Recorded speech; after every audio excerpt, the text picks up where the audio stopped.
Shalom jemaat MDC dimanapun berada. Kita naikkan syukur kita bagi Allah kita dengan kasih-Nya yang tak pernah berkesudahan dalam hidup kita. Mari kita naikkan syukur kita yang terbaik bagi Dia. Haleluya.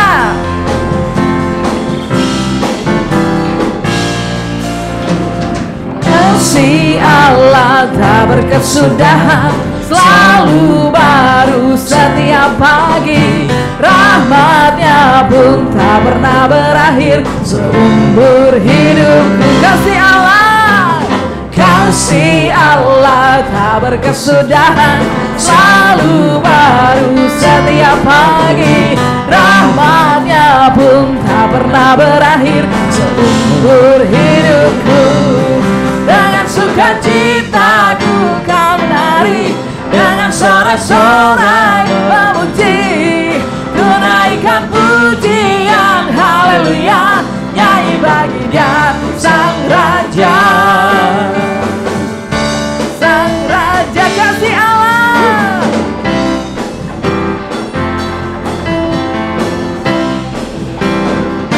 Yes, Lord. Kasih Allah tak berkesudahan, selalu baru setiap pagi. Rahmat-Nya pun tak pernah berakhir seumur hidupku. Dengan sukacita ku kan menari, dengan sorak-sorai memuji, ku naikkan pujian haleluya, nyanyi bagi Dia Sang Raja. Dengan sukacita ku menari, dengan sorak-sorai memuji, ku naikkan pujian haleluya, nyanyi bagi Dia Sang Raja, nyanyi bagi Dia Sang Raja, nyanyi bagi Dia Sang Raja. Selamanya, yeah, yeah, yes Lord.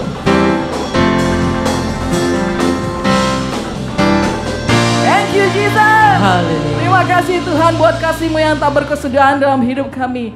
Kami terima kuasa-Mu Tuhan. Kami terima kasih-Mu dalam hidup kami. Engkaulah kami yang besar ya Tuhan. Thank you Jesus.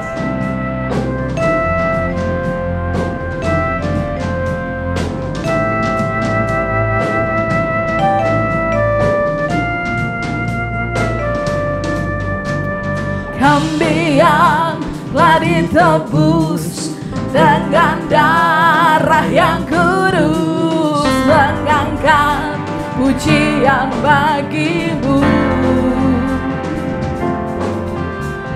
Kami bait kudus-Mu sebagai bukti karya-Mu, nyatakan Kau besar dan hidup.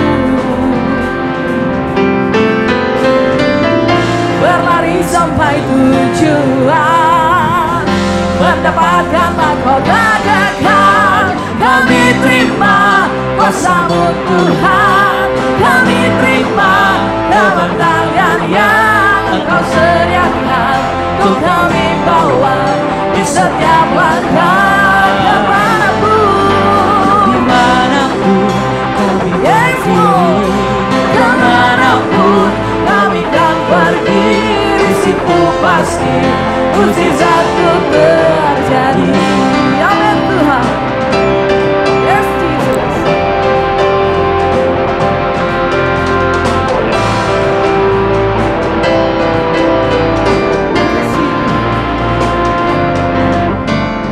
Kami yang lagi tebus dengan darah yang kudus, mengangkat pujian bagi-Mu.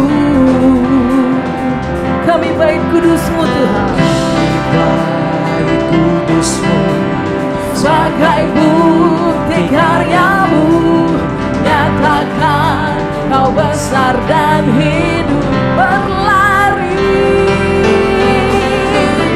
Berlari sampai tujuan, mendapatkan mahkota kekal. Kami terima kuasa-Mu Tuhan, kami terima kemenangan yang Engkau sediakan. kami bawa di setiap langkah. Dimanapun kami berdiri, kemanapun kami kan pergi, di situ pasti mujizatmu terjadi. Terima kasih Tuhan, kami percaya Tuhan, kemanapun dan dimanapun kami Tuhan, jika Engkau yang bekerja maka mujizat terjadi dalam hidup kami. Kami terima berkat. Thank you Jesus.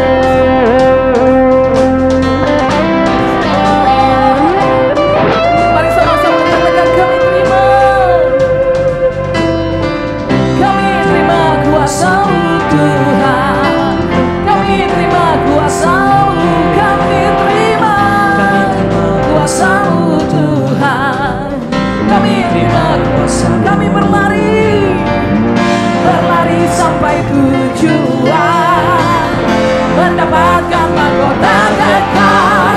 Kami terima kuasa-Mu Tuhan, kami terima kemenangan yang Engkau sediakan untuk kami bawa di setiap langkah. Dimanapun kami berdiri, kemanapun kami kan pergi, di situ pasti mujizatmu terjadi. Di situ pasti mujizatmu terjadi. Di situ pasti mujizatmu terjadi. Haleluya. Terima kasih Tuhan.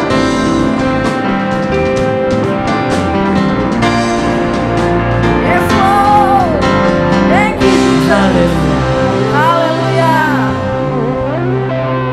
Terima kasih Tuhan buat kuasa-Mu yang telah kami terima Tuhan. Terima kasih buat kasih-Mu yang sempurna dalam hidup kami Tuhan.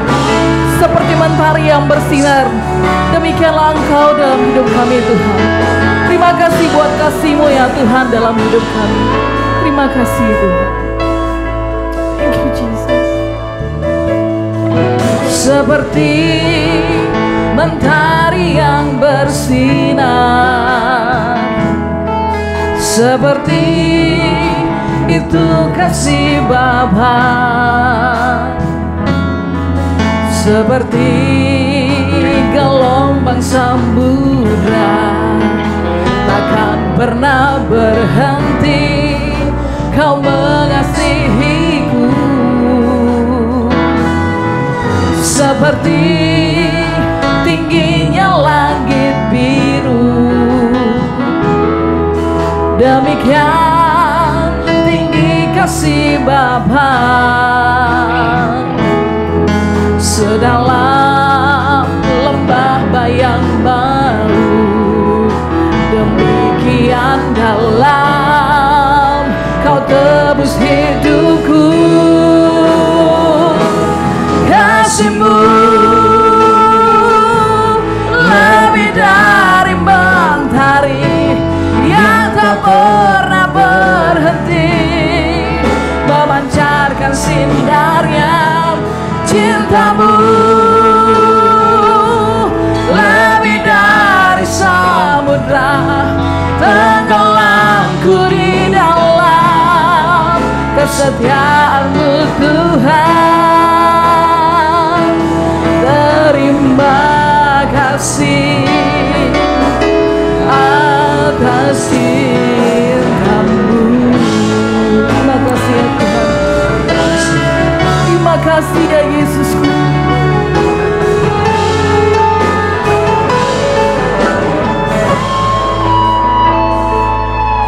Seperti mentari yang bersinar, seperti itu kasih Bapa, seperti gelombang samudra ya Tuhan, gelombang samudra takkan pernah berhenti, Kau mengasihiku.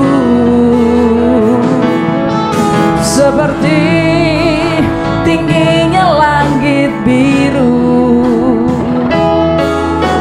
Demikian tinggi kasih Bapa, sedalam lembah bayang mau. Demikian dalam Engkau tebus hidupku Tuhan. Kasih-Mu lebih dari mentari yang tak pernah berhenti, memancarkan sinarnya. Cinta-Mu lebih dari samudra, tenggelamku di dalam kesetiaan-Mu Tuhan. Kasih-Mu lebih dari mentari yang tak pernah berhenti, memancarkan sinarnya ya Tuhan. Cinta-Mu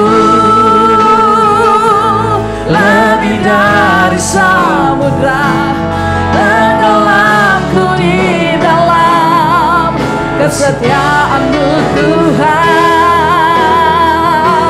Terima kasih atas cinta kasih-Mu.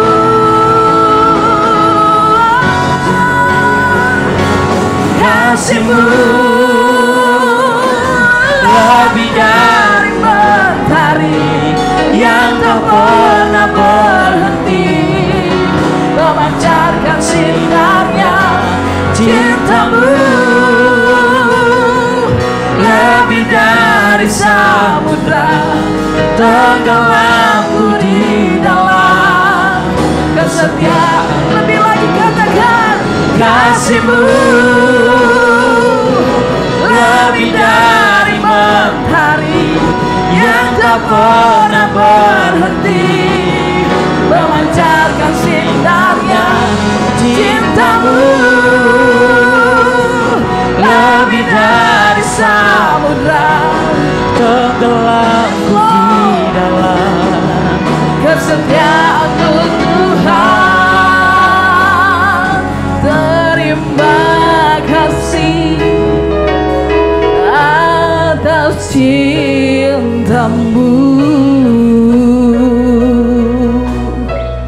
Oh, haleluya, haleluya. Terima kasih Tuhan.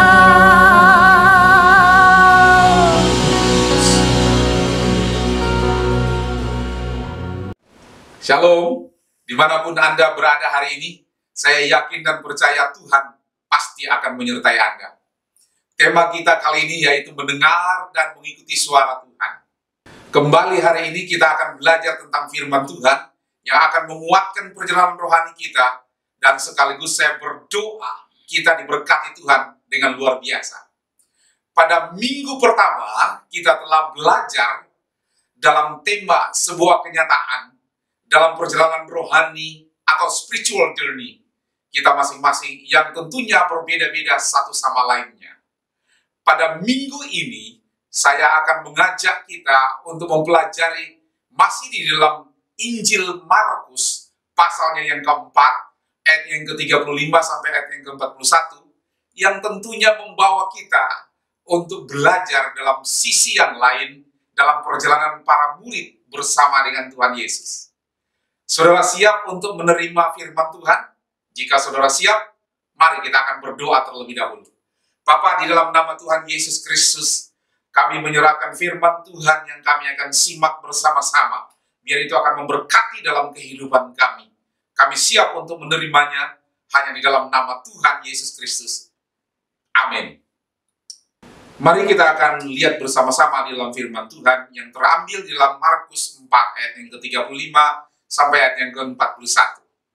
Pada hari itu, waktu hari sudah petang, Yesus berkata kepada mereka, "Marilah kita bertolak ke seberang." Mereka meninggalkan orang banyak itu, lalu bertolak, dan membawa Yesus beserta dengan mereka di dalam perahu, di mana Yesus telah duduk, dan perahu-perahu lain juga menyertai dia. Lalu mengamuklah taufan yang sangat dahsyat, dan ombak yang menyembur masuk ke dalam perahu, sehingga perahu itu mulai penuh dengan air.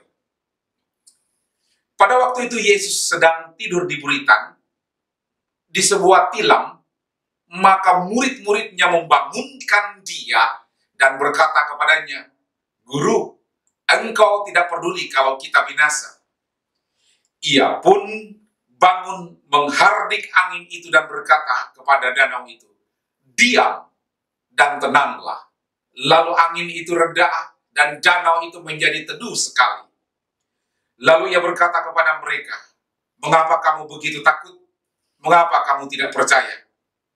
Mereka menjadi sangat takut dan berkata seorang kepada yang lain, "Siapa kegerangan orang ini, sehingga angin dan danau pun taat kepadanya?"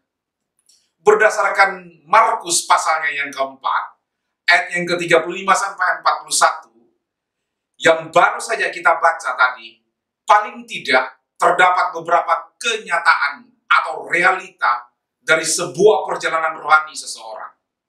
Dan berikut ini adalah kenyataan dari perjalanan rohani yang dapat saudara dan saya pelajari bersama-sama. Pembelajaran pertama adalah Tuhan adalah pribadi yang suka berbicara kepada kita. Mendengar dan mengikuti suara Tuhan adalah sebuah kenyataan. Berdasarkan apa yang barusan kita baca ini, saya ingin memberi sebuah gambaran tentang spiritual journey atau sebuah perjalanan rohani dalam mengikuti Tuhan Yesus. Ibu bapak saudara yang dikasihi oleh Tuhan Yesus, spiritual journey atau perjalanan rohani itu adalah sebuah kenyataan atau sebuah realita di dalam setiap kehidupan orang. Hidup kita sebagai murid Yesus adalah hidup di dalam sebuah perjalanan rohani. Perjalanan rohani ini adalah sebuah realitas, suatu kenyataan yang harus kita alami dalam hidup kita. Dan kenyataan dari perjalanan rohani yang dapat saudara dan saya pelajari adalah mendengarkan dan mengikuti suara Tuhan. Kita tahu bahwa selama 3,5 tahun Yesus melayani di bumi, Yesus memilih 12 orang menjadi murid-murid atau pengikutnya. Dan ajakan Yesus kepada para murid adalah sebuah ajakan untuk berjalan bersama Yesus sampai akhir hidup kita. Ajakan Yesus untuk berjalan bersama dengan dirinya.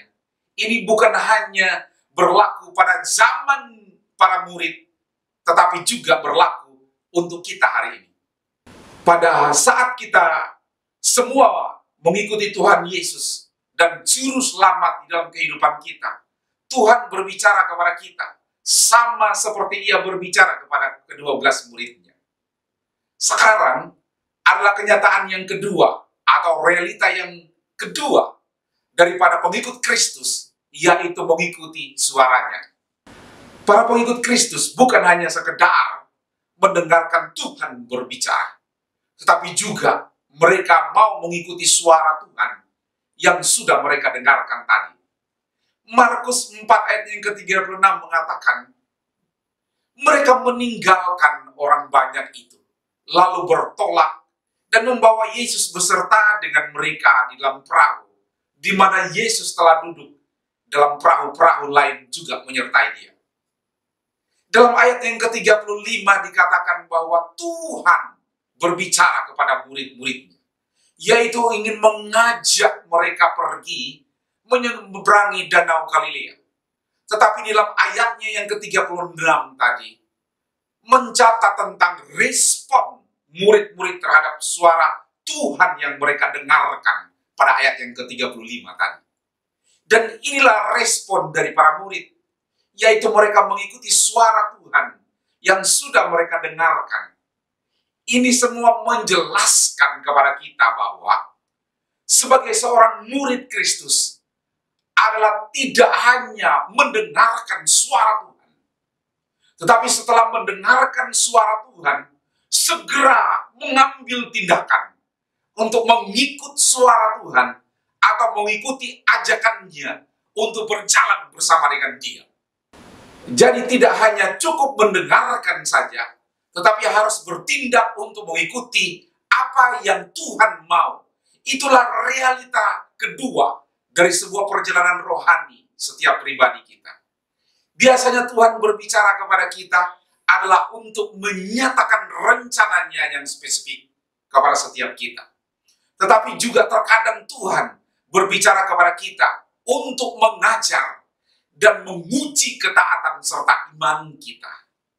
Pembelajaran yang kedua yang saya lihat dalam firman ini, Tuhan berbicara kepada kita untuk mengajar dan menguji ketaatan serta iman setiap percaya kita kepadanya.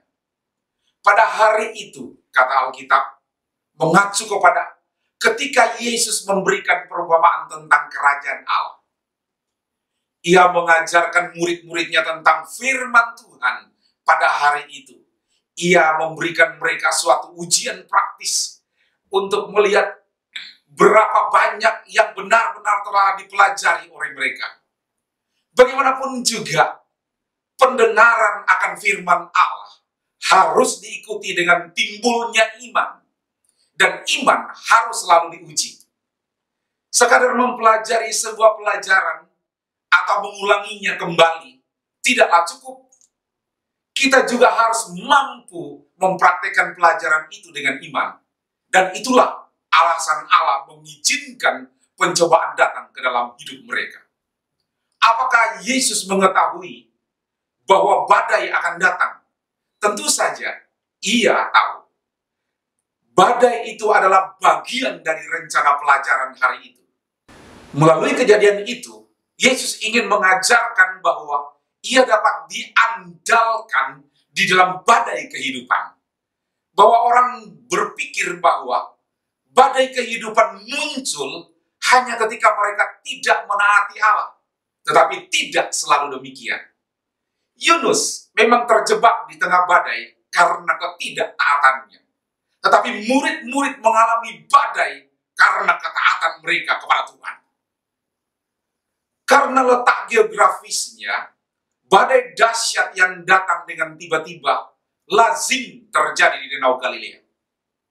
Ketika menyeberangi danau itu, pada suatu senja di musim panas, Warren Wiersbe bertanya kepada seorang pemandu wisata kebangsaan Israel, apakah ia pernah berada dalam sebuah badai yang hebat? Tentu saja, ya, katanya.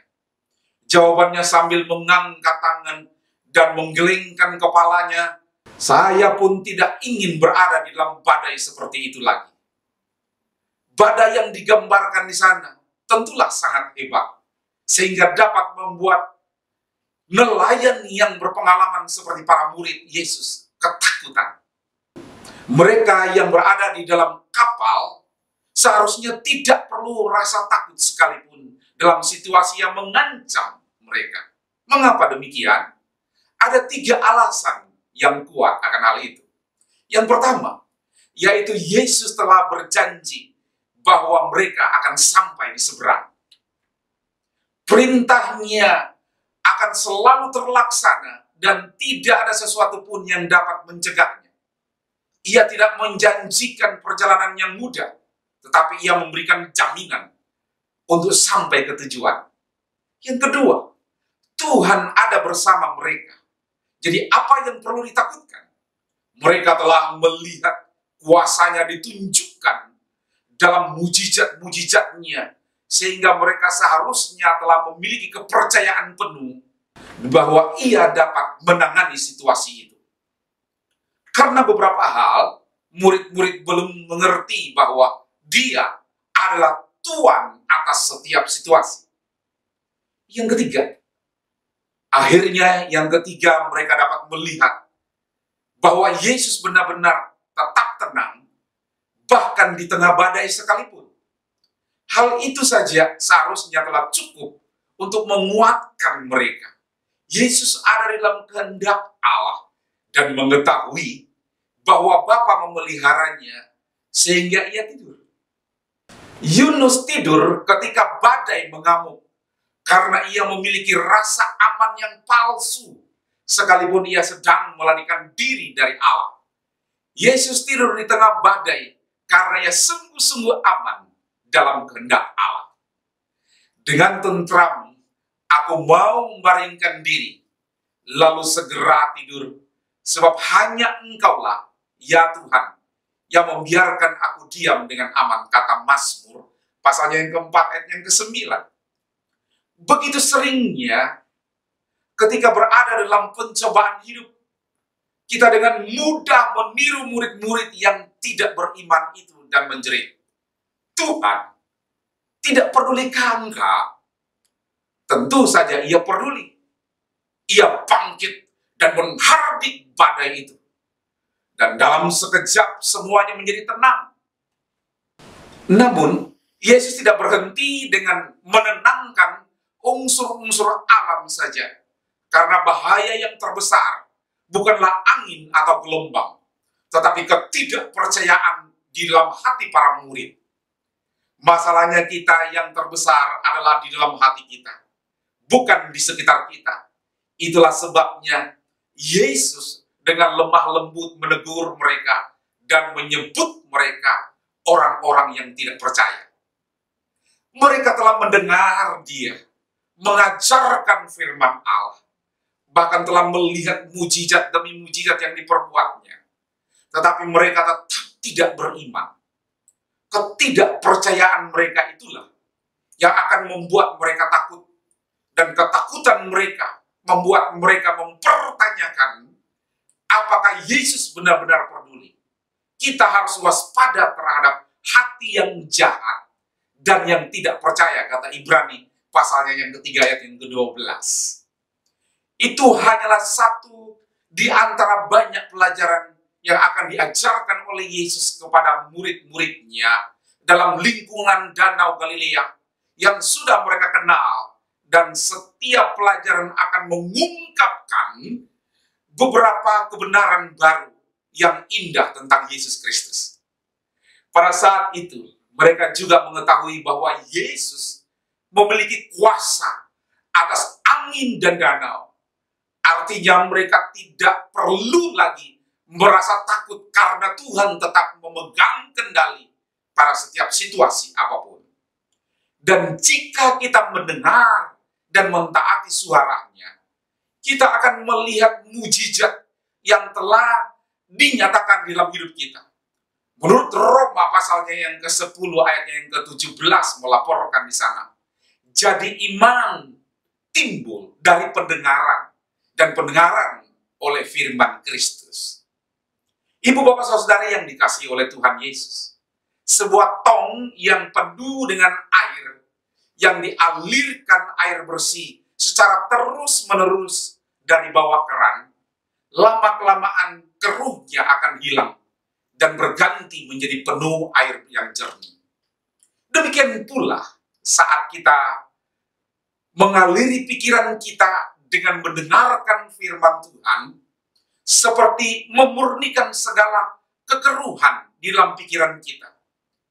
Dan Roh Kudus akan lebih mudah menolong kita untuk mentaati petunjuk-Nya yang akan membawa pada penggenapan janji Tuhan atas hidup kita. Sebagai contoh perkawinan di Kana, dalam kisah pernikahan di Kana, puji Tuhan hari itu Yesus ada. Maria berkata, apa yang dikatakan kepadamu, buatlah itu. Artinya Maria sedang berkata kepada para pelayan, dengarkan dan taati saja perkataannya.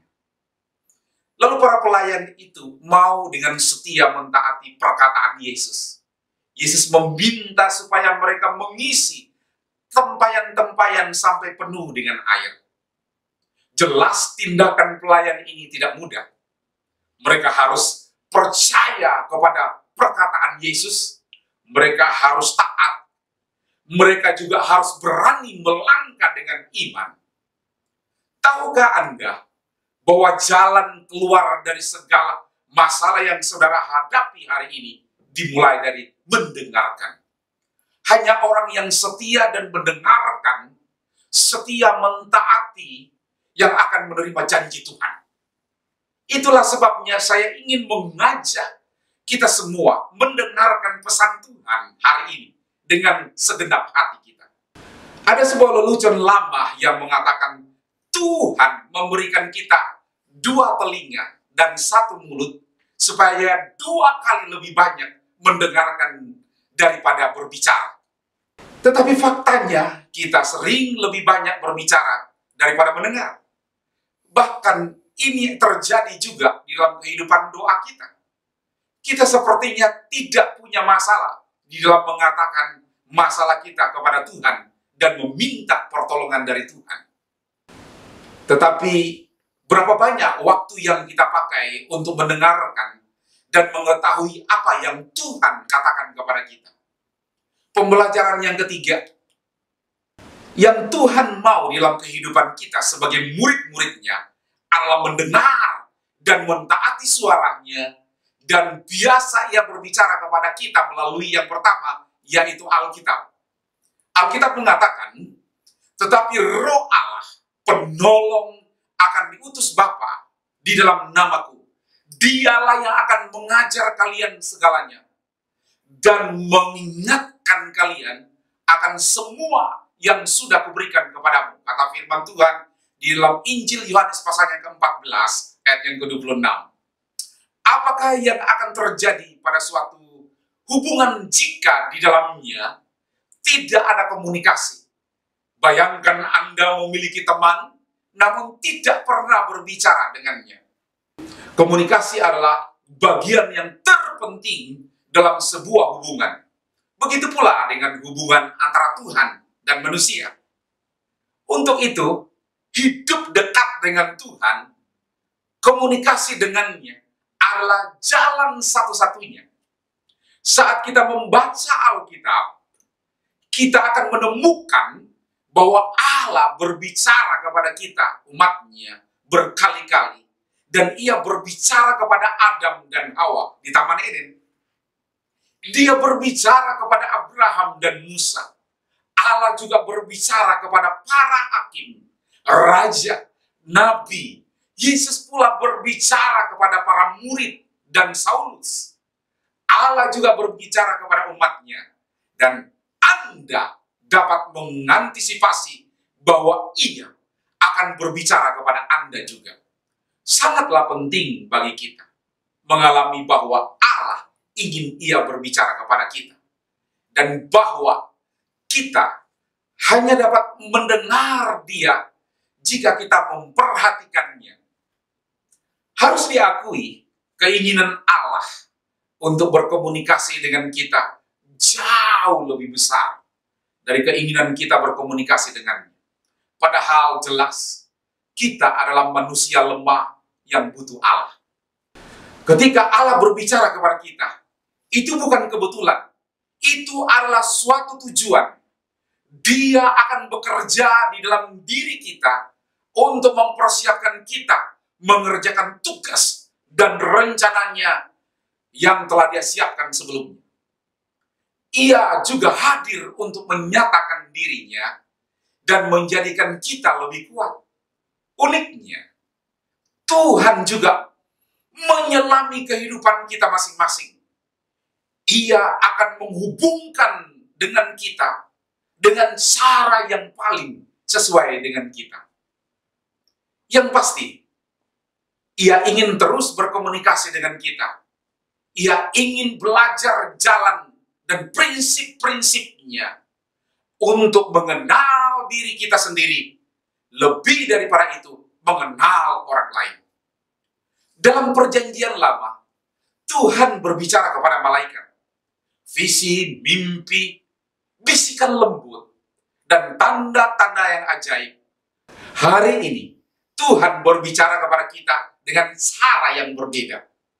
Tidak selalu dia berbicara kepada kita dengan cara yang dramatis, bahkan luar biasa.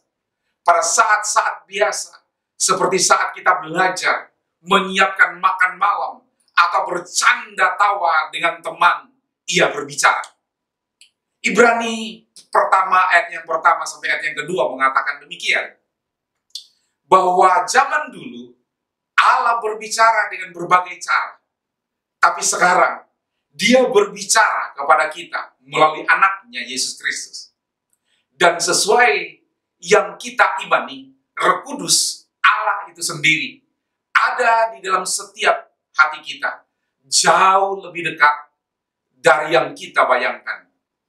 Sudah jelas bahwa Tuhan menggunakan banyak cara untuk berbicara kepada kita.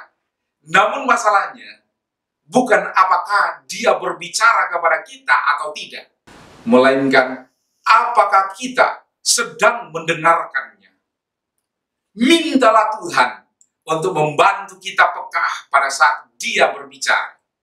Biarlah Roh Kudus untuk berbicara kepada kita sepanjang hari dengan cara yang tidak dapat kita duga.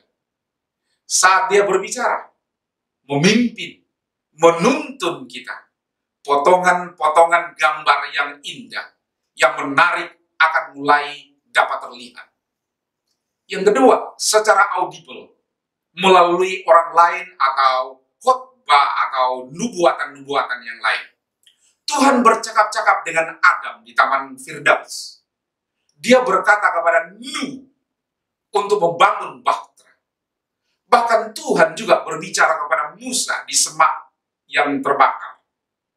Dia menjanjikan Abraham seorang anak laki-laki. Paulus mendengarkan suara dari sorga di perjalanan menuju Damaskus. Namun apakah Tuhan tetap berbicara kepada kita hari ini? Jika iya, bagaimana? Kapan dan di mana? Seringkali ketika orang-orang menanyakan pertanyaan ini, yang mereka maksudkan adalah suara yang terdengar secara audible. Tuhan dapat melakukannya. Dia dapat melakukan apa yang diinginkannya. Dia adalah Allah. Seseorang mungkin bertanya, lalu mengapa saya tidak dapat mendengarkan Tuhan berbicara kepada saya secara audible? Melalui firman-Nya, Tuhan bisa berbicara secara umum. Tuhan juga bisa berbicara melalui alam dan ciptaan Allah. Tuhan juga bisa berbicara melalui orang percaya yang lain. Tuhan juga bisa berbicara melalui musik. Di dalam 2 Tawarik pasalnya yang ke-20, Raja Yosafat menghadapi tentara musuh yang sangat besar dan dengan mudah dapat menghancurkan umatnya. Tetapi ia melakukan hal yang aneh. Dengan deklarasi bahwa matanya tertuju pada Allah, Raja Yosafat mengangkat para penyanyi pujian. Setelah ia berunding dengan rakyat, ia mengangkat orang-orang yang akan menyanyi nyanyian untuk Tuhan dan memuji Tuhan. Dalam pakaian kudus yang semarak, pada waktu mereka keluar di muka orang-orang bersenjata, sambil berkata, nyanyikanlah nyanyian syukur bagi Allah, bagi Tuhan, bahwasanya untuk selama-lamanya kasih setianya. Apakah Allah berbicara kepada kita dengan cara yang sama? Tidak. Kita semua unik. Apakah itu satu-satunya cara Allah berbicara? Tidak. Dia adalah Allah yang kreatif. Dia berbicara dengan berbagai cara, termasuk melalui mujizat. Masing-masing dari kita pasti akan punya perjalanan unik yang bersama dengan Tuhan, yang kemudian membawa kita kepada sebuah petualangan yang panjang, semakin mengenal akan Dia, yaitu mimpi. Nggak peduli siapa Anda dan bagaimana masa lalu Anda, keintiman yang lebih di dalam dengan Tuhan Yesus mencakup beberapa hal yang umum. Sebagaimana Dia memakai semua impian kita untuk sampai pada tujuan akhirnya. Kita mungkin akan terkejut, tapi setidaknya Dia juga memakai mimpi untuk membawa kita taat kepada panggilannya. Alkitab mengatakan dalam kitab Ayub pasalnya yang ke-33, karena Allah berfirman dengan 1-2 cara, tetapi orang tidak memperhatikannya. Dalam mimpi dalam penglihatan waktu malam, bila orang nyenyak tidur, bila orang berbaring di atas tempat tidur, maka ia akan membuka telinga manusia dan mengejutkan mereka dengan teguran-teguran. Bagaimana Tuhan berbicara melalui mimpi?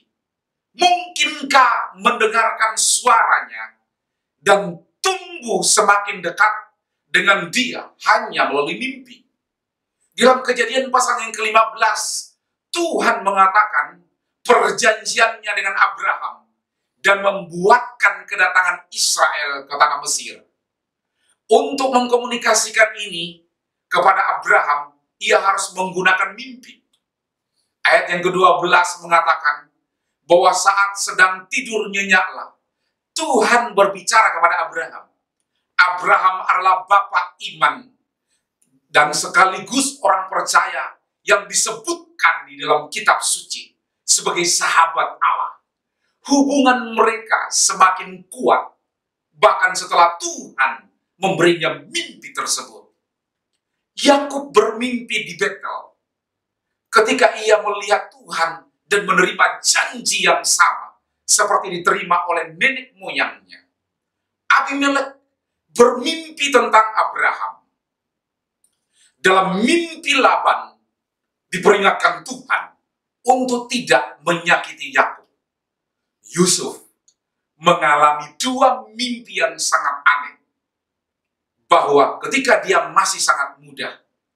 Menarik sekali bahwa dalam serangkaian mimpi yang dialami oleh anak-anak Tuhan selalu menyebutkan tentang janji yang sama kepada Abraham, Ishak, dan Yakub. Itulah janji yang sering disebutkan oleh Allah di sepanjang kitab suci, bahkan disampaikan melalui mimpi atau setidaknya mereka alami ketika mereka sedang tertidur di dalam malam hari.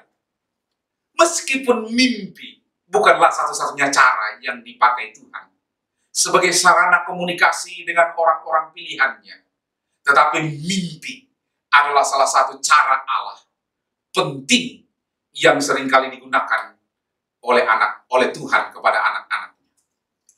Lalu hal praktis apa saja yang harus kita lakukan pada saat supaya dapat mendengarkan dan mengikuti suara Tuhan? Kita perlu melatih dan mendisiplinkan diri kita secara konsisten untuk membaca dan merenungkan Alkitab setiap hari. Kita juga perlu melatih dan mendisiplinkan diri kita supaya peka dalam mendengarkan dan mengikuti suaranya. Tidak mengeraskan hati pada saat kita mendengarkan suara Tuhan melalui khotbah, melalui nubuatan, maupun juga perenungan firman Tuhan setiap hari dalam hidup kita. Kesimpulan saya dalam firman Tuhan yang saya bagikan hari ini, badai mengajarkan kita untuk belajar bahwa Allah mengingatkan kita bukan hanya sekedar menerima Dia sebagai Tuhan dan Juru Selamat di dalam hidup orang yang percaya, tetapi melalui ujian dalam perjalanan rohani anak-anaknya. Lewat badai persoalan hidup kita akan membawa semakin mengenal dan menjadi kuat serta menjadi berkat bagi banyak orang. Tuhan Yesus memberkati kita semua. Kami terima kuasa-Mu Tuhan. Kami terima kasih-Mu dalam hidup kami. Engkaulah kami yang besar ya Tuhan. Thank you Jesus.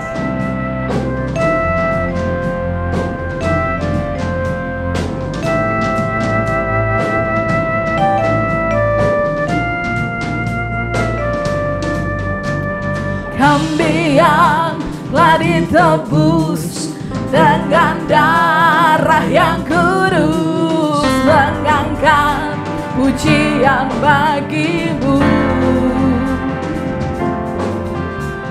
Kami bait kudus-Mu sebagai bukti karya-Mu, nyatakan Kau besar dan hidup.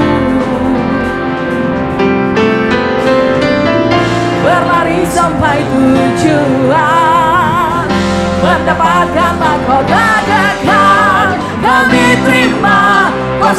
Tuhan, kami terima kemenangan yang Engkau sediakan. Untuk kami bawa di setiap langkah kemanapun, dimanapun kami berdiri, kemanapun kami kan pergi, di situ pasti mujizat itu terjadi. Amin Tuhan. Yes Jesus.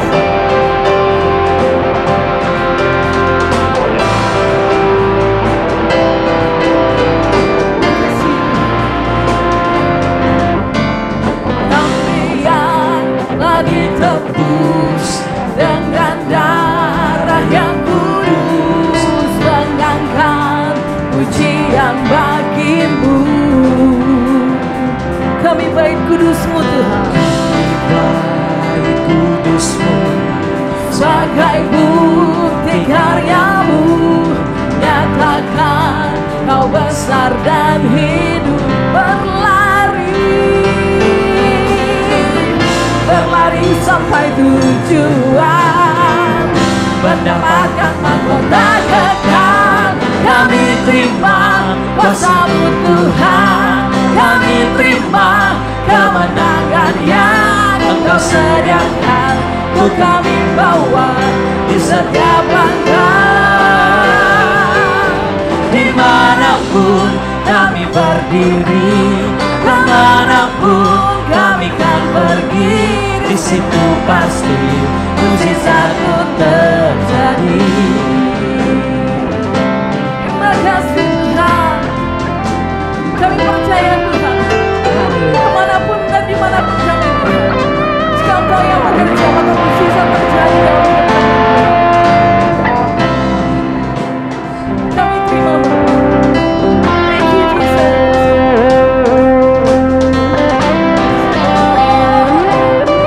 Mari sama-sama katakan kami terima.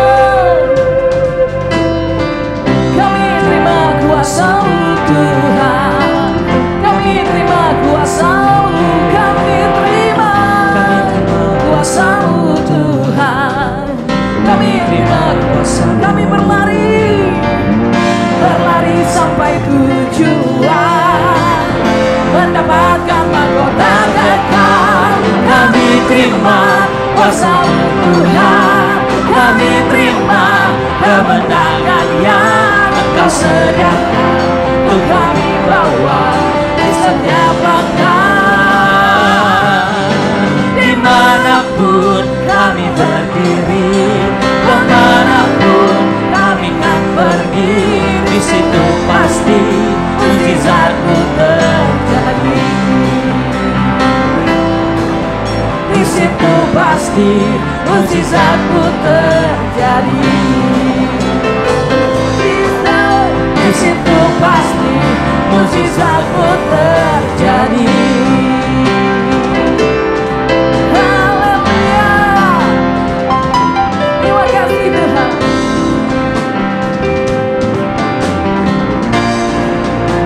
Yes Lord. Thank you Jesus. Haleluya. Mari kita akan berdoa.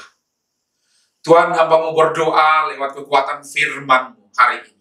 Kami mau berkata bahwa bukan hanya sekedar kami mendengarkan Engkau bersabda, tetapi menjadi pelaku akan firman-Mu itu adalah lebih dari segalanya. Hamba-Mu berdoa menyerahkan setiap keluarga dimanapun mereka berada. Ketika mereka mendengarkan firman Allah, mereka akan kuat. Ketika mereka menghadapi goncangan apapun di dalam perjalanan hidup iman mereka, hamba-Mu berdoa topang dalam kehidupan mereka ya Allah. Berdoa untuk karir, berdoa untuk bisnis, berdoa untuk pekerjaan, berdoa untuk pangkat jabatan, kedudukan mereka. Tuhan menyertai dan memberkati. Kesehatan jemaat-Mu dimanapun mereka berada, Allah yang hebat turut bekerja dalam hidup mereka. Hamba-Mu berdoa untuk hari ini, menyerahkan setiap anak-anak-Mu di dalam kekurangan mereka, Engkau cukupkan ya Tuhan.